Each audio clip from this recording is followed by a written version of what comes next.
Hey guys, it's Mike here, and in this video, I'm going to be doing another hypothetical versus battle that's going to be going back to another classic and kind of iconic fight in the Dragon Ball franchise. Going back to another versus battle that I've done in the past, which is one of my favorites in the entire franchise, and going back to my favorite arc, which is the Cell Saga, and more specifically a fight between Piccolo, when he was the nameless Namekian, the Super Namekian Piccolo, versus Android 17, which I actually did a video about that you guys can see in the top right corner in the cards on my channel, and also a spin on that, as a matter of fact, in which it's going to be Piccolo fighting against Future, and also really the original Android 17, because, you know, they'll probably be the same power level considering the fact of the matter, and who would actually have won if the two were to have fought. Let's say that Piccolo were to have hypothetically timeline jumped from the main timeline to either the History of Trunks timeline or the original timeline that Cell had come from. So in this video, I'm going to be going into that, discussing that in depth, and seeing who exactly would have won. And along the way, why don't you guys let me know your own thoughts down below in the comments as to who you think would have won out of the two of them. Do you think that these would have been any different? Make sure also check out on my channel some of the other theoretical fights I've done over the course of this channel, such as my fight where I discussed who would win between Piccolo and Android 18 if they were to fight as well, and some of those other fights that I'm sure I'll reference along the way in that top right corner. But let's get into that fight right now as I pull up the original source material, the manga that was created by Akira Toriyama all the way back in the 1980s and 90s. As I open that up right now and we get into that fight between the Super Namekian Piccolo, the nameless Namekian Kamikolo as it were, and Future Android 17, Lapis himself. And we'll see who, well, the two of them actually would have won that battle, so to speak. Let me actually make sure that you guys could see that whole subscribe thing up there too while we're at it. Now, before we get into that, let's also get into the fighting power of these two on display. I did say power level before, but by this point in the series, well, Toriyama had kind of done away with that concept. So let's break down the powers of these two individuals that are going to be on display here. And also, there's going to be some other factors I'm going to get into along the way too, such as things like techniques that the different sides would have, different fighting styles that the differences between these two characters would have on display, because of course there are differences. Whether or not the strength of the future androids was actually different compared to the main timeline counterparts, as many people believe. And not just that, but also if perhaps there were some mitigating factors, such as, let's say, this character right here in the background, who actually would not have been a factor at all. But I'm not going to spoil too much for you guys. I don't want to give too much away, let's say. So let's begin with this character right here, Piccolo. And, of course, Piccolo is going to be quite different than he would have been in the future timeline. And why exactly is that? Well, for instance, this Piccolo that we see in the main timeline trained for 3 years leading up to the fight against the androids. This is something that the original timeline Piccolo and the History of Trunks timeline Piccolo did not have the prescience, the forethought to do, because he didn't know that he would in fact be going to fight against some androids 3 years in the future. He had no idea. Goku died of the heart virus in the original timeline, in the History of Trunks timeline, which was of course a duplicate of that original timeline created by Cell. And not just that, but furthermore, what ended up occurring in that case is the fact that Piccolo had gotten killed when he went to the initial attack site of Android 17 and 18. Of course, when Trunks had forewarned Goku in the original manga, he did say 19 and 20, which I talked about years ago in a plot holes video as to the fact that Toriyama had changed that and kind of retconned that and said that it was 19 and 20 were, they were originally the first main villains of the arc, but then because Toriyama's original editor had called him up on the phone, he changed his mind and made 17 and 18, which the anime version of the story actually, kind of swept under the rug and said 17 and 18 from the start, as to not confuse the audience who was watching it. So that's why so many people are completely unaware of that, who have never actually read the manga. So with that in mind, Piccolo trained alongside a Super Saiyan Goku, as you could actually see here, and also Gohan, which I'm going to do a whole video in the future about this. It is kind of strange that Gohan didn't get way more powerful than he was, but you can argue, and a lot of people do, that every single character in this panel, maybe even Chaozu, is more powerful than Super Saiyan Goku on Namek, or at the very least, Mecha Frieza, by the time that the androids 1920 show up when 3 years pass, because of what Piccolo said before the 3 years pass, in which he says that if none of them think that they're able to stand a chance against these androids, who are stronger than Super Saiyan Trunks, who sliced and diced and killed Frieza and his father easily, then they might as well not show up, and of course all of them did. But let's get into Piccolo's first showings and feats that we see, which are him fighting against, of course, Dr. Gero, Android 19's superior Android 20. Dr. Gero is, as I like to call him in a callback to some earlier videos, because, of course, in the Japanese, he's Dr. Gero, but in the, English dub, they like to call him Dr. Gero. So I like to split the difference in the middle and just call him Dr. Gero, Dr. Gero Seinfeld, or, whatever you'd like to call him along the way. Either way, as we see, Piccolo goes on to utterly devastate and dominate Dr. Gero, as we see him beating him down, knocking him into the ground, and he just can't believe what his super-powered mind is seeing on display. Gets his hand chopped off, totally Darth Vader and Luke Skywalker and most of the characters in Star Wars style, because Toriyama loves him some Star Wars. And Piccolo even goes on to brag about how he can amplify his power in short bursts, like he's pulling Kaioken out of his, do Namekians actually have hindquarters? I don't really know. We don't really know too much about them, because Toriyama never actually draws them without their clothes for some reason, even though he draws pretty much every other character up to a point. And as a result, we see him utterly dominating the superior Android 20. Now, keep in mind, Android 20 had actually already absorbed some of the power of Piccolo right before this happened.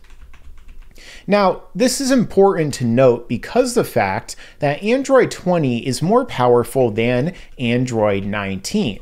Now, Android 19 actually had put up a relatively good fight against a Super Saiyan Goku before this happened. Now, keep in mind, even though Goku at this point was suffering from a kind of fatigue and weakening effect from the heart virus, he's basically having a heart attack as he was fighting against him, which you could see that Piccolo and Gohan were noticing that he wasn't really at his full power.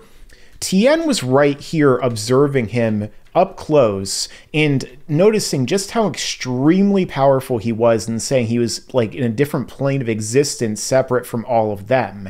And this is the same Tien who had witnessed his power 3 years prior when he was sparring against Trunks, the same Trunks who had just obliterated Frieza and his father with ease. So keep that in mind. And yet, despite this, Goku is beating on Android 19 And over again, Android 19 is taking all these shots and getting up with next to no damage and absorbing Goku's attacks. He continues to absorb these attacks over and over again, and yet Dr. Gero is still saying that he is more powerful than him, at the very least up until he absorbs the power of Goku and Vegeta into himself. And despite the fact that he is more powerful than 19 initially, and then he absorbs the power of Piccolo into himself after Piccolo eats a sensu bean, which, yes, Piccolo does eat sometimes. He doesn't just drink water all the time.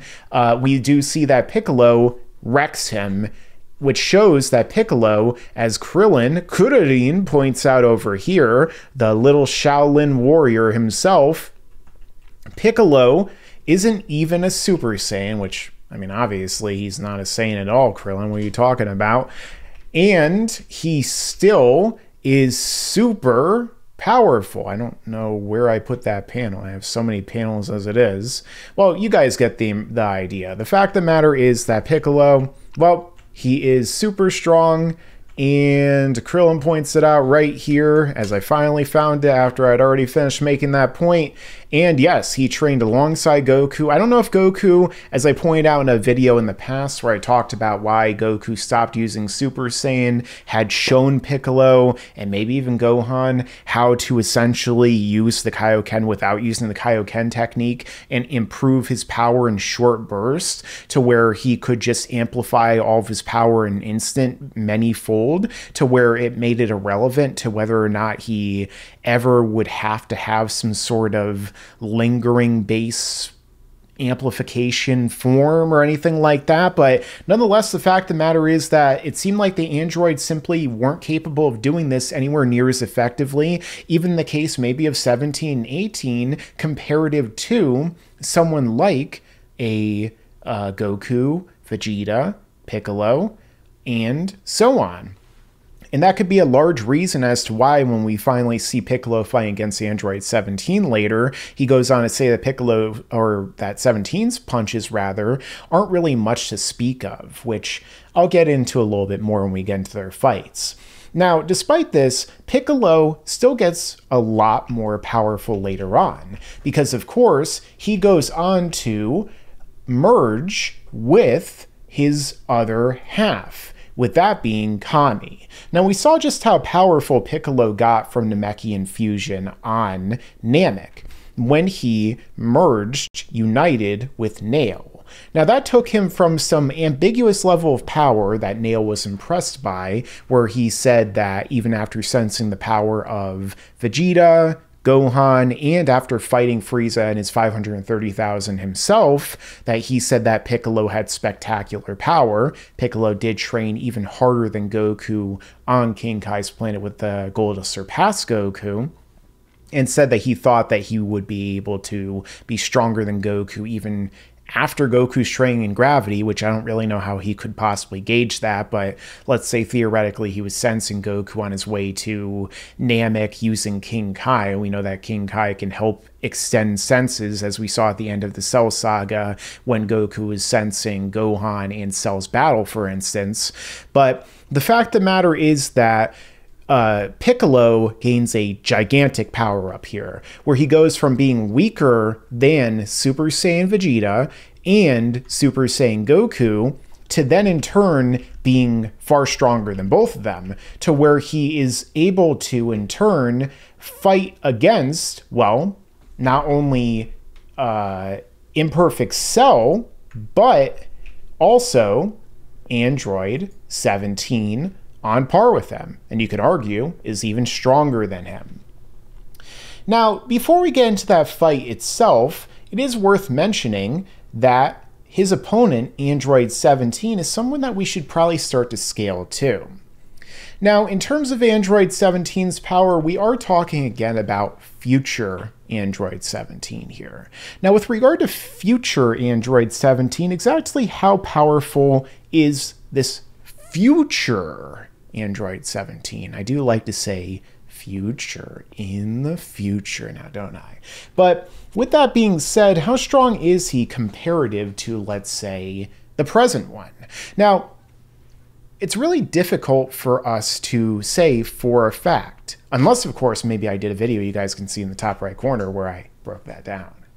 But let me do that briefly for you anyway, by talking a little bit about the manga version. Of course, there are differences between the manga and the anime, which I'll briefly touch on the anime one, of course, too, because that's, of course, what the vast majority of you have seen, since, unfortunately, most people haven't read the manga. Either way, the fact of the matter is that in the manga version, what we do see is that there's a lot of differences between that and the anime.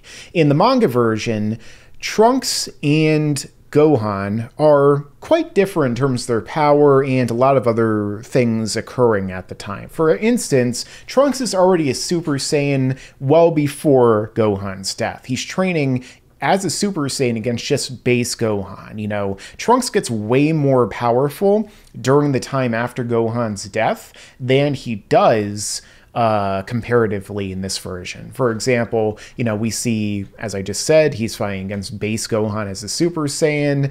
Gohan says within a few months that he should be possibly stronger than Trunks, which shows just how strong Trunks is. This also lines up even better with the fact that Trunks becomes a Super Saiyan at such a young age in the main timeline, which a lot of people have an issue with in the anime and the manga. But when you look at what happens here, you know, it kind of lines up a little bit better with Toriyama's vision of that because, well, you know, he also did it without any kind of horrible thing happening in front of his eyes, theoretically, from what we can tell.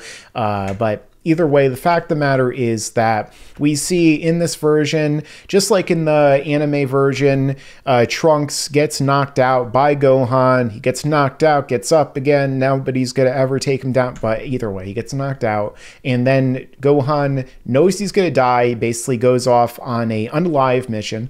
And he goes to fight the androids with the intent of hopefully taking out one of them, probably Android 17. He tells Android 17 he's been training and hopes to take out Android 17. In this version, he hasn't fought 17 in a year. This is the only reference they make to him ever fighting 17 in general.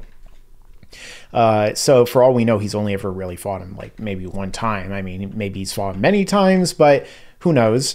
And then at this point, we see this example here, which Android 17 says something quite different in this version of the story. He says to Gohan right here, "Our turn.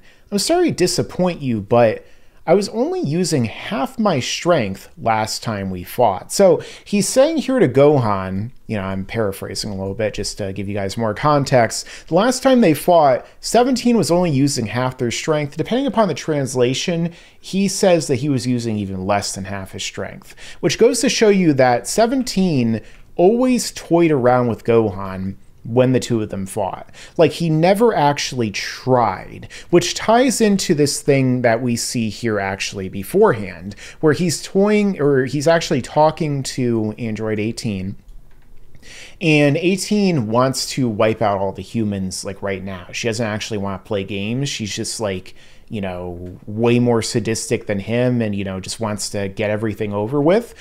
Well, maybe you can argue he is, but she's just, you know, more cutthroat, I guess you could say.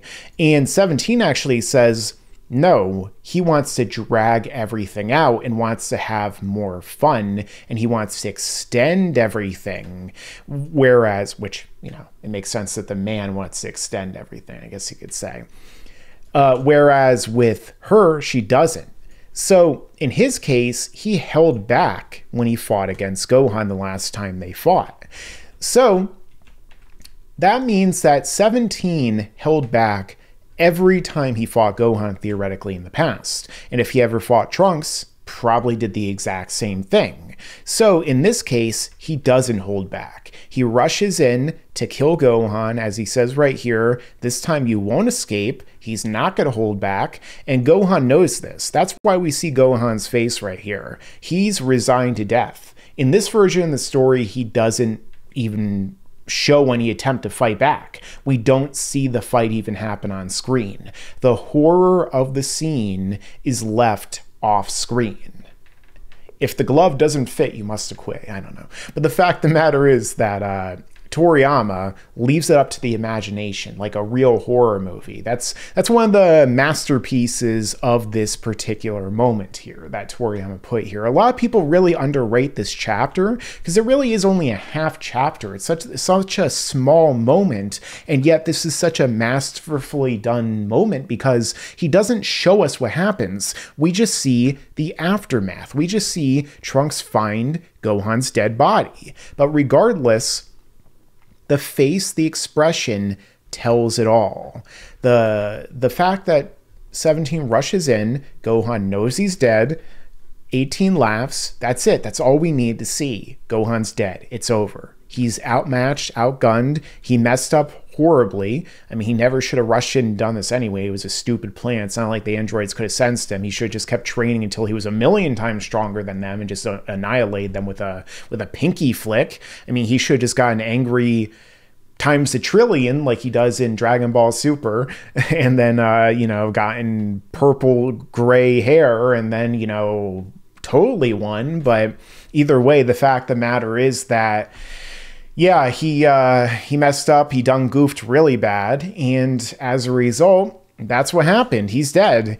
And so that's the thing. That's what leads into the major issue here, which is that Trunks can't really know for a fact if the androids are actually weaker in his version of the story than they are in the main timeline, which is what I did that video about. Because if we keep going, we see that in Trunks's version of the story, in his timeline, 3 years later, he goes on to fight the androids on his own. Now, we don't see him fight the androids in the manga version either. We see him rush off, and what do we see that happens? Well, he turns into a Super Saiyan, he wants to avenge his friends, and he just wakes up in hospital. He says that he was no match for the androids. Now, listen to that, and then we're going to go and listen to what happens with what he recounts in his story. Now, he says he's no match, and then what happens is he says he doesn't even know how he got back. He says he can't even believe he made it back alive. And then he's going to go back in time in order to, well, either recruit Goku and bring him to the future to help save everyone, or to, change the past and figure out a way to defeat the androids there. So now let's go back to, before I talk about the anime version, let's go to the recounting of what Trunks says about the power of the future androids in the main timeline when he talks about this, because this is really important to notice. Now, after everyone gets beaten down by the androids, as we could see here, we see that Trunks rushes in as Android 18 beats down Vegeta. Now, let's take a look at this too. Now, he rushes in, he attacks Android 18 with his sword. A lot of people point this moment out because he strikes at 18 with the sword, and the sword breaks on her arm, and he's shocked by this, the expression. I'll get into this in a moment too. And then Android 17 catches him off guard, knocks him out in one shot. Krillin is shocked because 17 one-shot a Super Saiyan. I mean, big deal at this point, I guess. Everyone's getting obliterated because, well, obviously it's the androids. And then what happens? Well, they get taken out. And then what happens? They get woken up. And what occurs? Well, Trunks is asked about the power of everything. Well, first off, we have Tien make this statement right here.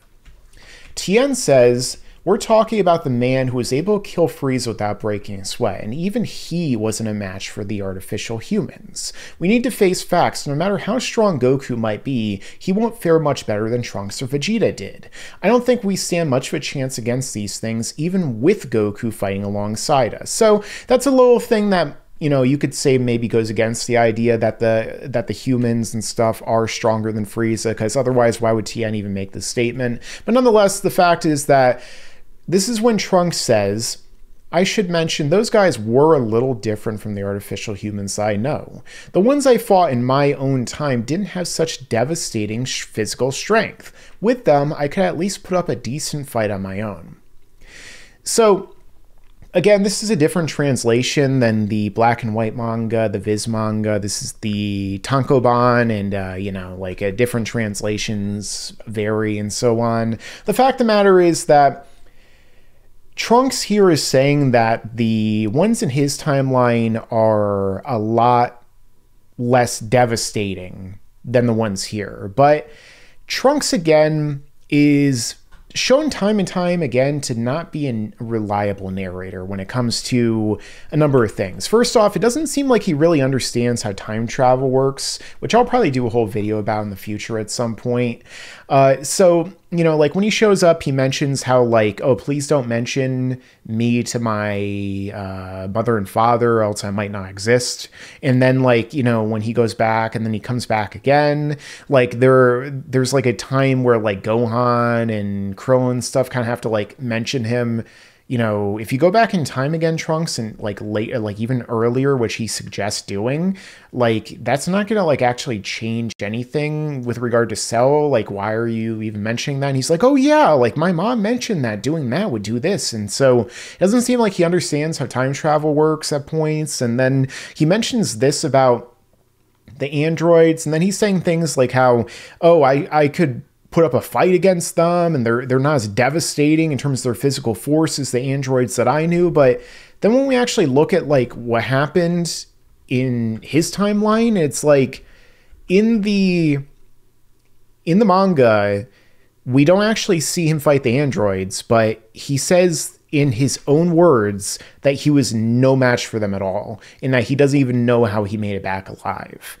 And also, again, he never even saw the androids fight at full power from what we could tell. Gohan is the only one, to our knowledge, that even saw 17 fight at full power. Because, again, Trunks was unconscious when 17 fought at full power. And that was just one of the androids fighting at full power. And he killed Gohan easily, as far as we could tell, at full power when this happened. Trunks just found his dead body. It's not like he could sense their powers either, if for some reason he could sense them when they were dead. Not just that, but, you know, even if we count the anime version, for instance, which, you know, the anime version is a little bit different, Gohan definitely put up a way better fight. It was a lot more dramatic, and, you know, Gohan was fighting against them with one arm. He was pushing them back with his blast and stuff. The androids both teamed up against Gohan, and they killed him in the rain and everything at that point. But even then, Trunks was still unconscious when that happened. Gohan seems a lot stronger in that version of the story. And not just that, but even then, in that version of the story, when we see Trunks fight against the androids, he's severely outmatched. We see him literally punching against both the androids in the face, and he's not even denting them. And, you know, like there's a point where he blasts them and they seem like they're scared, but even then, it doesn't do anything to them. So the fact is that Trunks doesn't really know what he's talking about in terms of the full power of the androids, and never really necessarily sees them at his full power or them at their full power until he goes to the future and kills them. And even then, for all we know, they still didn't go full power because they were scared and caught off guard, and they didn't really know what they were dealing with. And even then, he was still way more powerful than them because he was training in the hyperbolic time chamber for 2 years, so it didn't even matter at that point. So there was no way for Trunks to really know for a fact just how powerful they were. In this scene of where Trunks goes to attack 18 and hits her with his sword doesn't really change that, because, you know, for all we know, Trunks never hit 18 with his sword in the future. Like, she could have just dodged it, or, you know, she could just have been holding back less in the main timeline. Maybe the androids just held back less in the main timeline. Again, there's a lot of variables that go into that. We don't really know. It just shows that Trunks just is an unreliable narrator. So for all we know, the timeline in terms of the strength isn't any different. The androids are exactly the same level of power, and thus as a result, Trunks is wrong. Which then leads, of course, into the fight between the androids with Android 17 versus Piccolo. And I know that seemed like it took quite a while, but that was a great way of establishing the two going into their fight, because this ends up setting up the fight pretty much the same way as it would have been with the fight when I did it a while back between Piccolo versus Android 17. So, as I mentioned in that fight, when it comes down to it, when we see the two of them going face to face and fighting, in terms of the two of them, now who is actually the superior in terms of physical force? Well, overall, I would actually have to say that in terms of energy output, in terms of strength, the two, it seems like Piccolo might actually be more powerful, at least in terms of damage output. In terms of blasts, in terms of what he could output, Piccolo certainly seems like he could output more. Like, for example, in terms of techniques, like we have here, the Hellzone Grenade. Piccolo outputs this attack where he surrounds 17 with all these blasts and then unleashes them upon him. Piccolo right here believed that he would have been able to kill 17 here. Now, another thing to keep in mind, when Piccolo went into this fight, he actually thought he was going to be fighting both the androids. Look here, for example. 17 tells Piccolo that he's going to be fighting him one-on-one. Piccolo at this point says right here, he's actually surprised. You're just going to be fighting me on your own? And then he says, excellent. If this is one-on-one, I might actually be able to get somewhere. He could take one of them out and stop Cell from becoming perfect. You know, we'll talk about Cell in a second. So he goes to kill Android 17 right here. I think he definitely would be able to in terms of the power output and what he believes he could do. And remember, Piccolo also has Kami inside of him. So for all we know, Kami also had been keeping tabs on the androids the entire time and might have been fully capable or aware of everything that they could have done too. Maybe Kami was keeping track of Dr. Gero and the entire progress of the androids the whole time as well.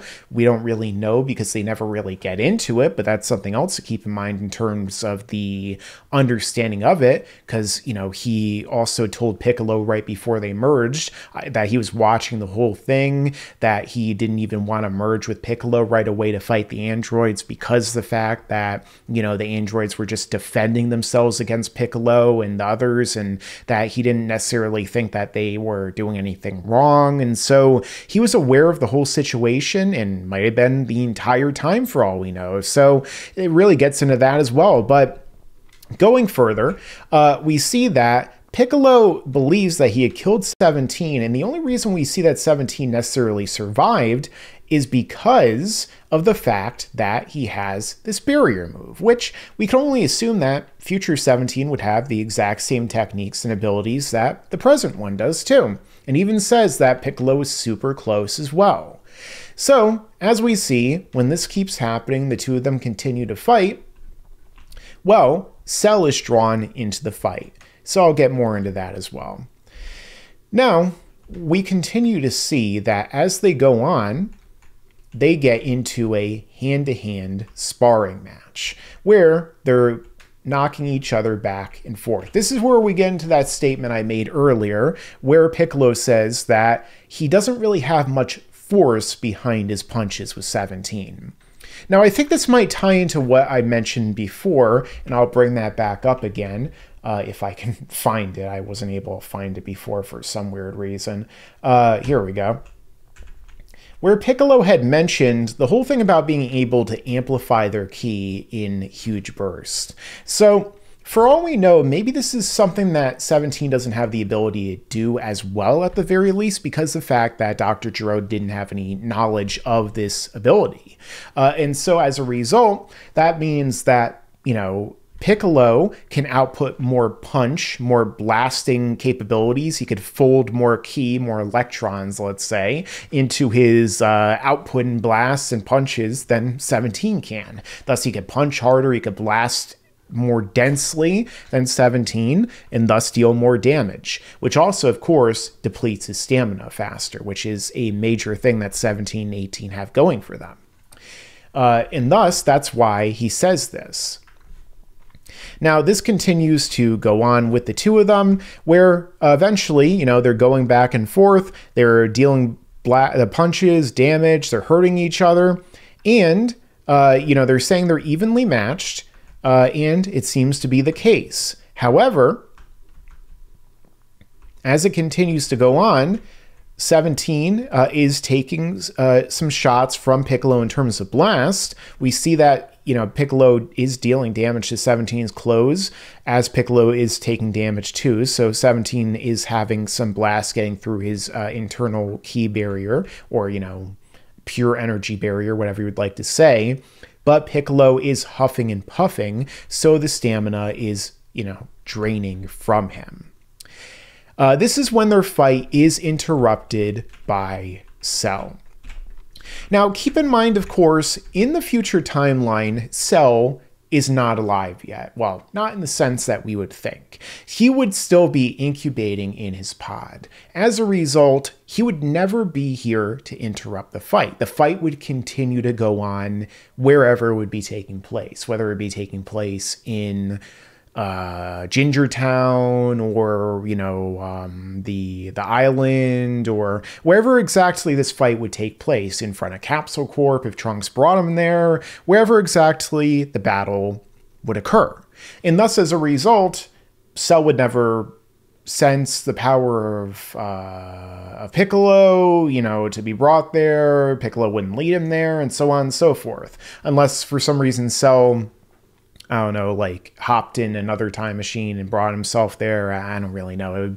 Time travel, as we know, is really convoluted. So either way, there would be no interruption in this fight here. And so the fight would have to continue to go on, which means that, it would, again, continue to be about stamina and, who could put out more damage between the two of them.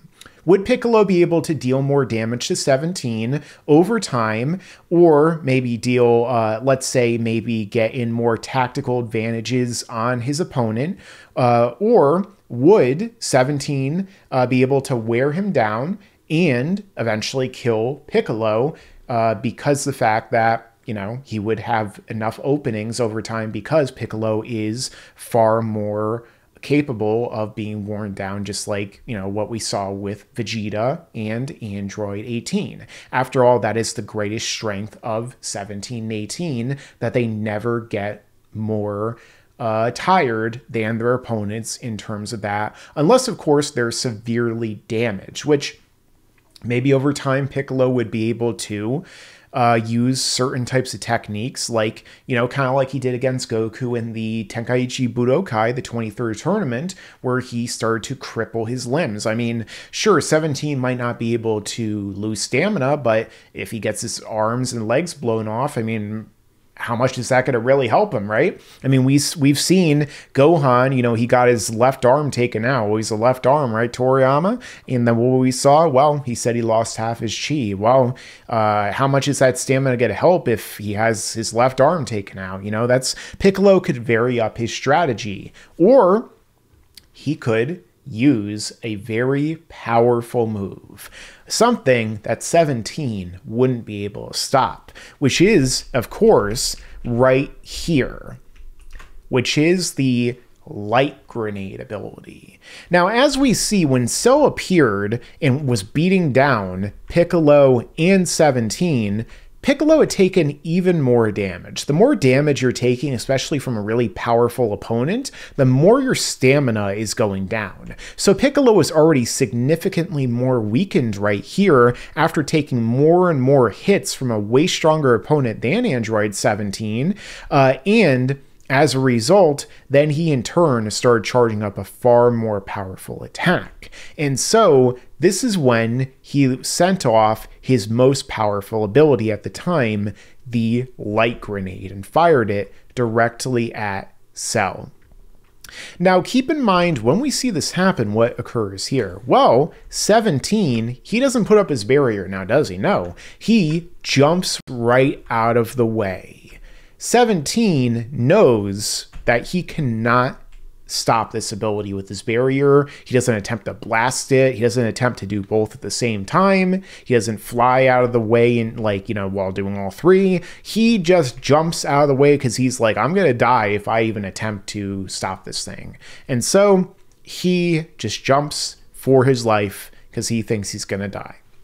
Which would make me believe that Piccolo would probably kill Android 17 if he hit him with this ability, especially considering, like I just said before, Piccolo was weaker than he was at the end of the fight when Cell first showed up, which means that, let's say he did it right here, or he did it, you know, for example, even earlier in the fight, like instead of using the Hellzone grenade, he used it right then and there, or at the very start of the fight, maybe he could have killed Android 17. Maybe the second the fight started, if he had used that attack right here and now, he could have immediately killed 17 and heck, even 18. Because like I just said before, Piccolo thought that he was going to fight both 17 and 18 and maybe even 16 at the same time. I mean, he didn't know how strong 16 was because it would have done the exact same thing that we saw happen to Cell right here, which is nothing,